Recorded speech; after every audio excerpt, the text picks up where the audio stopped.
Hey hey guys, j'espère que vous allez bien. Moi ça va. Pour ceux qui ne me connaissent pas encore, je m'appelle Charline et je vous souhaite officiellement la bienvenue sur ma chaîne YouTube. Je suis très contente de vous retrouver aujourd'hui. Comme vous l'aurez remarqué, j'ai encore une fois changé de décor, mais c'est parce que j'avance dans mes cartons, donc vous allez un peu... je vais vous faire découvrir toutes les pièces de mon appartement avant que je ne quitte cet appart.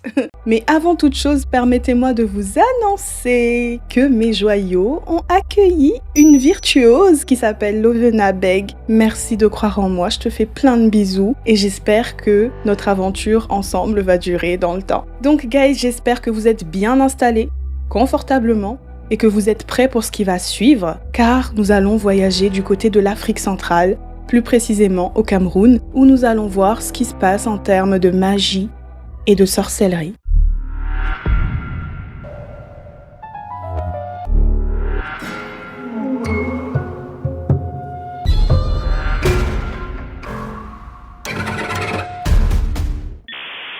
Écoutez-moi, écoutez tous.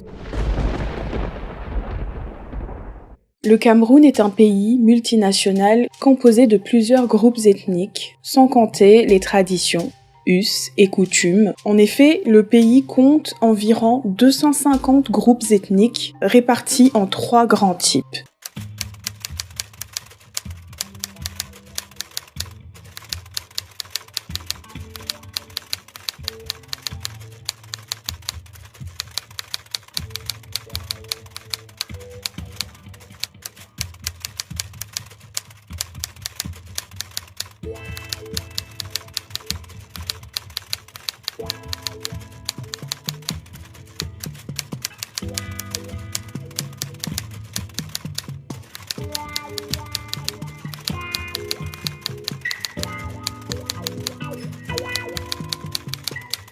Avec autant de diversité linguistique et ethnique, il est assez facile d'imaginer la richesse culturelle du pays. Mais qu'en est-il de ses traditions à proprement parler, ainsi que de ses différentes croyances? Avant de vous présenter, du coup, les témoignages que mes abonnés m'ont envoyés, et Dieu sait que j'en ai reçu, oh mon Dieu, vous m'en avez tellement envoyé, que je pense que la partie Cameroun, je vais la séparer en plusieurs parties, ou alors je vais aborder quelques témoignages, et après avoir fait grosso modo le tour de l'Afrique de vos témoignages, on reprendra au Cameroun. Donc avant de vous présenter les témoignages de mes abonnés natifs de ce pays, je me suis dit qu'il était quand même opportun de savoir quelles étaient les croyances ancestrales de tous ces groupes ethniques ou de la plupart de ces groupes ethniques qui composent le Cameroun. Bien sûr, on ne pourra pas faire le tour parce qu'il y a 250 ethnies, mais j'en ai trouvé pas mal. Et donc je me suis dit qu'il était assez important de connaître les traditions, les croyances et les religions qui composent ce pays. Car bien qu'aujourd'hui le pays soit majoritairement composé de religions monothéistes, car il y a 69% de chrétiens,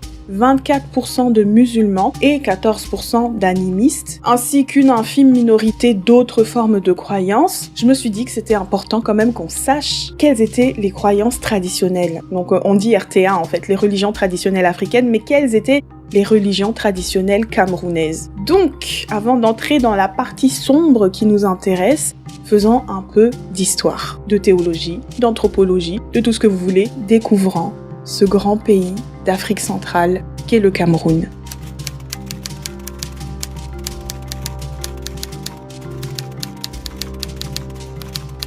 Comme la plupart des pays du continent africain, si ce n'est la majorité, le Cameroun était à l'origine polythéiste, dans le sens où il reconnaissait l'existence d'un être suprême, le Créateur, Père de toutes choses, celui que nous connaissions tous sous l'appellation de Dieu. Bien sûr, chaque ethnie a sa manière de le nommer. Par exemple, chez les Pygmées, ils l'appellent Nyambé. En plus de Dieu, ils admettaient aussi l'existence de plusieurs êtres divins qui servaient de jonction entre le Créateur et les êtres humains. Mais le Cameroun était aussi animiste, c'est-à-dire qu'en plus de l'existence d'un être suprême, il y a dans chaque élément composant la nature, par exemple les arbres, les pierres, les cours d'eau, etc., un esprit gardien ou alors un esprit maléfique, et il croit aussi en l'existence des génies protecteurs. En plus de ces deux grandes formes de croyances qui existaient à l'époque et qui se complètent, la plupart des ethnies qui composent le Cameroun, si ce n'est la majorité, pratiquaient aussi le culte des morts, des défunts et des ancêtres. Je m'explique. Le culte des morts, c'est l'ensemble des traditions, des coutumes faits pour enterrer les morts. Le culte des défunts, quant à lui, c'est la célébration de l'accueil du mort dans le monde de l'au-delà. Enfin, le culte des ancêtres, grosso modo, explique tout simplement la croyance en l'existence d'une vie après la mort. C'est-à-dire que le lien entre les morts et les vivants n'est jamais rompu. Parlant d'ancêtres, il s'agit ici des ancêtres que nous connaissons, nos proches en fait, que nous arrivons à nommer, ou alors des ancêtres fondateurs, qui sont encore plus anciens que les précédents. Par exemple, chez les Bamileke, une ethnie à l'ouest du Cameroun, accrochez-vous bien car celui-ci, il est très corsé.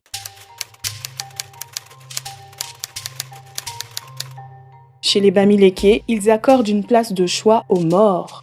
Car pour eux, le contact avec le crâne du défunt permet d'entrer spirituellement en communication avec les morts. Pour eux, il est essentiel en fait d'entretenir les crânes pour éviter la maladie ou encore les malheurs, la colère des esprits, l'infertilité, etc. On demande qu'après l'enterrement d'un membre, après quelques années, on doit enlever son crâne parce qu'on dit que les morts ne sont pas morts. Chaque fois, il faut venir ici faire des prières, ou venir ici les vénérer, oui, pour demander la bénédiction. Parce qu'on suppose que ceux qui sont partis sont à côté de Dieu et qu'ils peuvent intercéder pour nous.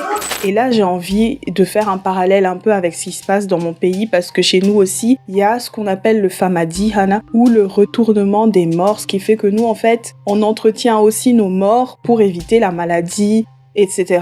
Sauf que, au lieu de seulement toucher le crâne, nous, c'est vraiment, on enlève un par un, en fait, on nettoie les ossements, etc. avant de réenvelopper dans un linceul fait à base de soie malgache et de les réenterrer pour certains ou de les déposer dans le tombeau ou dans une grotte pour d'autres. En revanche, pour en revenir au cas des Bamileke, il est déconseillé aux non-initiés de toucher le crâne du défunt. Seuls les chefs supérieurs ou encore les gardiens des traditions le peuvent.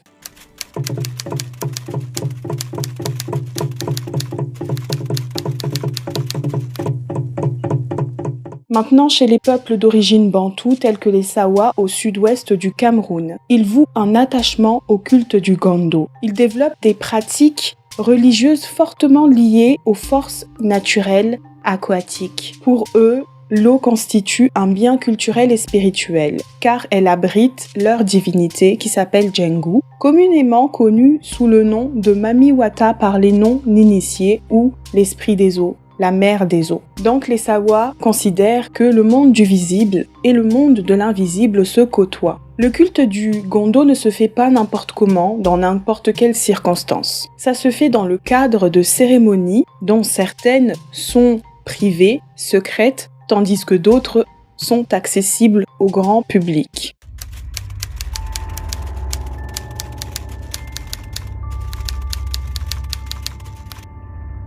Concernant les êtres surnaturels, bien sûr, il y en a plusieurs au Cameroun, mais le cas des Evuzok m'a vraiment interpellée, je voulais vous parler de ça. Donc, dans la croyance du peuple Evuzok, qui est une population dans le sud du Cameroun faisant partie du grand groupe des Beti, il existe un être, selon eux, qui vivait dans la forêt, au creux d'un arbre, celui qu'on appelle l'Evu. Selon les Evuzok, c'est une chose qui siège dans le ventre de certaines personnes. Elle peut être bonne comme mauvaise selon la nature spécifique de ses pouvoirs. Selon eux, il n'a ni haut ni bas, il a 2 bras et 2 jambes, mais n'a pas de cœur. Il est comme une petite boule, mais surtout, l'Evu ne ressemble en rien, ni à un esprit, ni à un homme. Selon les Evuzok, il ressemblerait plutôt à une araignée, un crabe, ou une grenouille. Cet être se nourrissait des âmes des animaux dont il jetait les dépouilles comme ça dans la forêt. La légende raconte qu'un jour, une femme qui avait pour habitude de ramasser les dépouilles de ces animaux desquels se nourrissaient les Vous par le biais de leurs âmes avait fait la rencontre de cet Evou. De cette rencontre s'est développé un échange entre les deux. Les Vous fournissaient du gibier à la femme et rend très fructueuses ses parties de pêche. La femme était très éblouie par ces merveilles. Et à partir d'ici, il y a 2 versions. La première serait que Lévou aurait proposé à la femme de l'emmener avec elle au village pour y vivre. La seconde serait que c'était la femme qui lui aurait proposé de venir avec elle au village pour y vivre. En tout cas, l'un des deux avait fait la proposition, seulement Lévou avait émis une condition, celle qu'une fois au village, il fallait lui donner de la bonne nourriture. Cette condition a bien évidemment été acceptée par les 2 parties. Seulement, il y a un petit problème. Comment transporter Lévou au village sans jambes pour marcher? Il a vraiment des jambes, mais il peut pas mouvoir en fait ses jambes, d'après ce que j'ai compris en tout cas. C'est ma supposition. En tout cas, la femme lui proposa du coup de lui porter sur son dos ou dans le panier qu'elle emmenait pour aller ramasser les dépouilles des animaux ou les poissons de ces pêches fructueuses. Donc la femme lui a fait ces 2 propositions, mais la nature de Lévou ne lui permettait pas d'être transporté dans ces conditions. Finalement, Lévou suggère une solution, celle de le laisser se glisser dans le ventre de cette dernière en passant par son entrejambe. C'est pourquoi les Évouzoques comparent également Lévou à un arbre qui enfonce ses racines dans le ventre de celui ou de celle qui le transporte en étendant ses branches dans tout son corps. Une fois au village, Lévou, tapis dans le ventre de la femme, demande à manger. Seulement, la nourriture proposée par le service ne lui convient pas. Les poulets qu'elle lui donnait ne constituaient pas une véritable nourriture pour lui, comparable au gibier qu'il avait pour habitude de manger dans la forêt. Après avoir mangé tous les animaux domestiques destinés normalement aux échanges ou encore aux sacrifices, Lévou, qui n'arrivait pas du tout à se rassasier, voulait encore plus gros. Il a exigé des vies humaines. Et donc, Lévou serait à l'origine de la sorcellerie. Souvenez-vous, les Évous ne sont ni bons ni mauvais.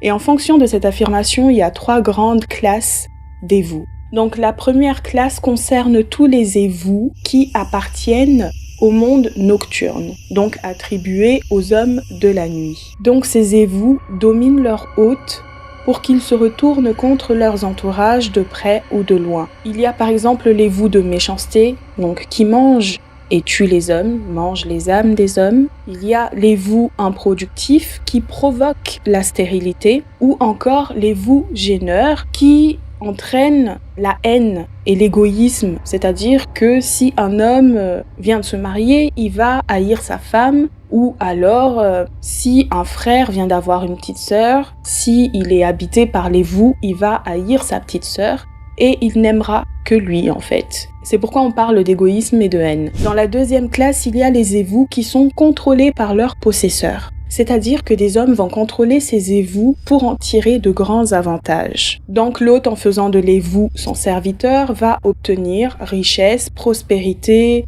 santé, pouvoir, bien au-delà de sa condition humaine de départ. De ce fait, il y a par exemple les Évous de la prospérité, de la richesse, donc l'argent, Évous de parole et de commandement. C'est-à-dire que quand on a cet Évou-là, tout ce qu'on dit, en fait, la personne qu'on a en face de soi, elle va appliquer, elle va s'y mettre. Enfin, la troisième classe concerne un seul type d'Évou, c'est l'Évou inopérant, qui est inefficace car il n'a pas été éveillé ou alors façonné par le biais d'un rituel.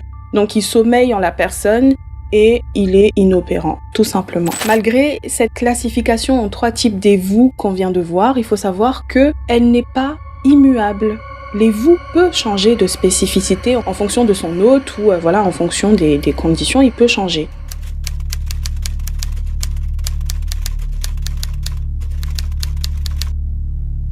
Toujours en parlant de sorcellerie, nous allons maintenant nous intéresser au Kong, qui est assez particulier. C'est une pratique sorcellaire maléfique auquel s'adonnent certaines sociétés secrètes présentes au centre, au sud et à l'est du Cameroun. Cette pratique est très ancienne et se transmet de génération en génération tel un héritage. Le Kong consiste à faire mourir une ou plusieurs personnes pour en faire des esclaves, des esprits errants, soit dans notre monde, soit dans le monde de l'au-delà. Donc, Ils font mourir ces gens pour honorer l'engagement qu'ils ont pris envers les autres membres de cette société secrète. Ceux qui s'adonnent à cette pratique ne le font pas pour l'argent. Je parle bien du Kong. Bien sûr, il y a des cas particuliers, mais en général, ceux qui pratiquent le Kong ne le font pas pour l'argent. Ils le font pour augmenter leur puissance occulte. Leur principale règle pour pouvoir intégrer cette société secrète est de manger une personne.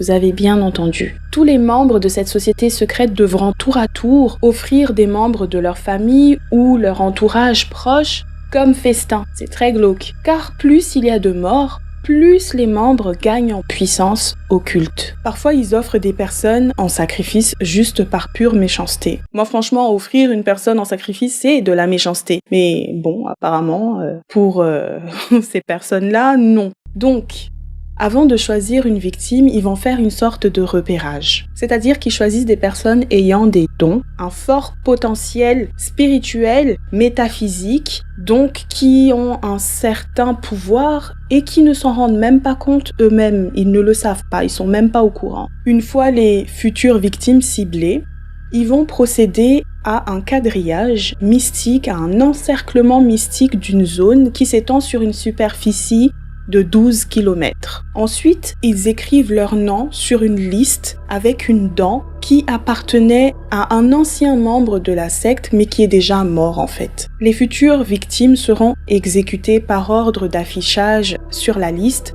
de haut en bas. Les membres du Kong, grâce à un réseau de complicité des sorciers qui sont proches de la victime, vont lui faire ingurgiter un poison zombie, qui est souvent d'origine végétale, par le biais de son repas ou durant son sommeil. Et à partir d'ici, il y aura 2 cas de figure. Donc, après avoir ingurgité le poison zombie, soit il va directement donner la mort à la victime, auquel cas son âme sera esclave dans l'autre monde. Soit deuxième cas, le poison zombie va juste donner l'apparence de la mort, alors que la victime est tout juste endormie. C'est-à-dire qu'elle est juste en état de rigidité cadavérique. Il y a donc absence apparente de pouls et de respiration de la victime, alors que, voilà quoi, elle est toujours en vie, mais endormie en apparence. Dans ce deuxième cas, toujours comme la famille croit que la victime est morte, elle va procéder du coup à la veillée funéraire, etc. et à l'enterrement.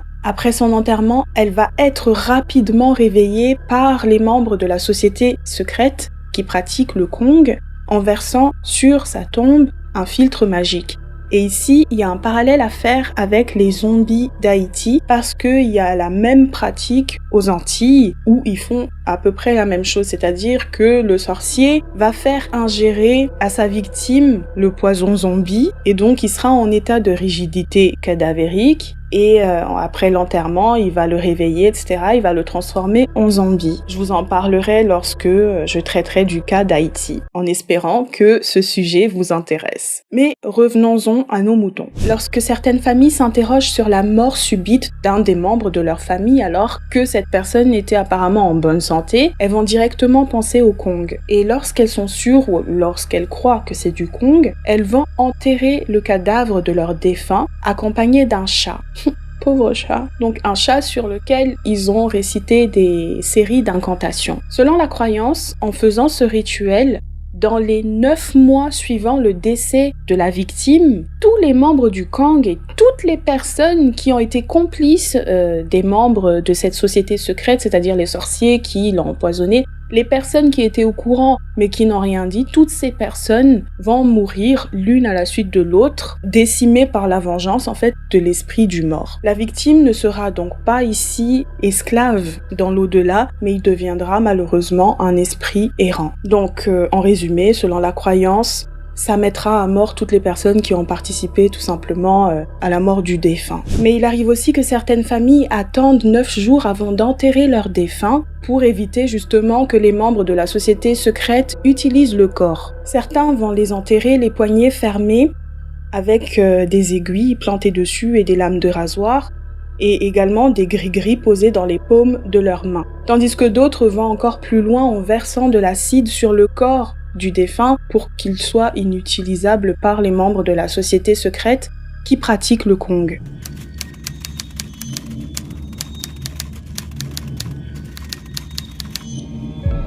Le FAMLA fait partie des sociétés magico-secrètes du Cameroun au même titre que le Kong. Ils se ressemblent à peu près, mais il y a certaines différences, vous allez comprendre. Donc le FAMLA, c'est l'appellation de cette société secrète, mais c'est également l'appellation de la pratique en elle-même. La traduction littérale de FAMLA signifie « ville abandonnée », qui est un quartier chic de Bafoussam où la richesse de certains de ses habitants est assez suspecte pour les gens en fait. Pour eux, soit il y a eu l'intervention d'un génie ou alors la pratique de la sorcellerie du FAMLA. Le nom FAMLA est un quartier abandonné. Mais ce nom FAMLA a eu entre-temps des interprétations à tort et à travers. On m'a accouché ici et j'ai appris, étant petite, on appelait notre quartier que quartier FAMLA. On disait aussi qu'il y avait les gens sorciers ici dans le quartier FAMLA. Donc on avait peur de quelqu'un qui sortait de quartier FAMLA. Or, il n'y avait que l'amour entre les gens de FAMLA. Bon, comme ils attachaient leurs cordes ensemble, les gens pensaient qu'il y avait quelque chose entre eux. Donc, concrètement, qu'est-ce que le FAMLA? Il s'agit d'une association de personnes dans une société secrète, clairement une secte, faisant usage de forces mystiques surnaturelles, pratiquant la sorcellerie pour obtenir plus de pouvoir, plus de longévité et surtout plus de richesse. L'appellation FAMLA est propre au pays Bamileke, qui est un grand groupe ethnique du pays, mais on voit aussi le FAMLA sous d'autres appellations dans d'autres régions du pays. Donc la différence qu'on peut faire entre le Kong et le FAMLA, c'est la finalité. L'autre, c'est pour avoir plus de force occulte, et l'autre, c'est pour avoir plus d'argent. Mais bon, il peut aussi y avoir des exceptions des deux côtés. Donc le FAMLA, c'est clairement ce qu'on appelle la sorcellerie des riches, qui explique apparemment le succès assez étrange de certains hommes d'affaires. Dans l'imaginaire collectif au Cameroun, les personnes qui pratiquent le FAMLA tuent des gens pour ensuite les réanimer sous forme de zombies afin qu'ils travaillent pour eux, pour qu'ils s'enrichissent encore plus. Les victimes sont vendues par leurs meurtriers et envoyées dans un pays lointain, donc ils peuvent pas rester dans leur pays là où on les a tués. Les victimes sont tuées par leurs bourreaux, ensuite ils sont vendus à quelqu'un dans un pays lointain afin qu'ils travaillent pour leur nouveau patron. Apparemment, si une personne s'enrichit trop vite et que le taux de mortalité de son entourage est anormalement élevé, elle sera soupçonnée de pratiquer le FAMLA. Donc, contrairement aux pratiquants du Kong, qui, dans certains cas, va directement tuer sa victime, le FAMLA, lui, il va exclusivement tuer sa victime en apparence, c'est-à-dire qu'elle est en état de rigidité cadavérique, mais qu'elle sera ensuite réveillée pour qu'on l'envoie ailleurs pour travailler afin qu'il s'enrichisse. Donc la personne, elle peut par exemple être envoyée dans les plantations où elle va être vendue à une personne, donc le nouveau patron, il va payer le meurtrier, donc c'est comme ça qu'il va s'enrichir, ou alors lui-même, il va faire travailler son zombie dans une plantation pour qu'il puisse s'enrichir. Selon les témoignages, les victimes peuvent être directement les membres de la famille de la personne qui pratique le FAMLA. Et le FAMLA peut se faire de manière volontaire ou involontaire. Sur le cas spécifique du recrutement involontaire, des fois, si ce n'est dans la majorité des cas, il s'agit de personnes qui sont incapables de rembourser leur emprunt, qui vont être enrôlées involontairement dans le FAMLA. C'est-à-dire qu'elles vont devoir tuer des membres de leur famille afin de rembourser leurs dettes. Et l'autre cas de figure, c'est alarmant. Donc, s'il vous plaît, encore une fois, ne faites confiance à personne. Soyez prudents. Faites attention à vous. Surtout les personnes qui ont des dons, car il suffit aux recruteurs d'offrir de la nourriture ou de l'argent à leurs cibles pour les piéger. Et d'ailleurs, à ce propos, dans les témoignages qui vont suivre dans les prochaines vidéos, il y a ce cas-là. Vous le verrez. L'autre cas de figure, c'est que parfois, il suffit d'avoir imprudemment répondu à l'appel de quelqu'un la nuit, dehors, l'appel d'un membre d'un FAMLA, ou d'appeler à voix haute quelqu'un qu'on connaît dans la rue la nuit pour mordre à l'hameçon, pour tomber dans le piège. Donc, évitez d'appeler quelqu'un que vous connaissez dans la rue la nuit avec son prénom, parce que rien que ça, la personne risque d'avoir des problèmes. Maintenant, je vais vous citer le passage d'un ouvrage de Louis Peroy et de Jean-Paul Nautué, où il y a le témoignage d'un commerçant bamiléké au sujet justement du recrutement involontaire, donc du recrutement d'une personne contre son gré. Donc, un commerçant fut introduit par son ami intime dans une simple association dont les buts apparents étaient de permettre la promotion sociale des adhérents et d'aider la communauté entière. Le commerçant, lors de la première réunion, fut très satisfait, d'autant plus que les droits d'entrée dans cette association se limitaient à un coq et une poule. La deuxième réunion, il apporta donc comme droit d'entrée un coq et une poule. L'assistance fut alors stupéfaite d'une telle naïveté. On lui précisa alors que le coq était son fils aîné et unique. La poule était sa mère. La suite de la cotisation devait être le sacrifice d'autres membres de sa famille. En contrepartie, insista-t-on, le Famla devait procurer aux commerçants tout ce qu'il désirait et au besoin même prolonger sa vie. C'est vraiment creepy. Mais vous devez sûrement vous demander quels sont les risques lorsqu'on refuse finalement une initiation aux Famla alors qu'au départ, on était volontaire. Donc parmi les risques, il peut y avoir la menace de la malédiction de la personne qui au départ était volontaire. Il peut y avoir aussi le déshéritage si c'est un parent qui veut enrôler son enfant dans le Famla, dans la société secrète, cette secte.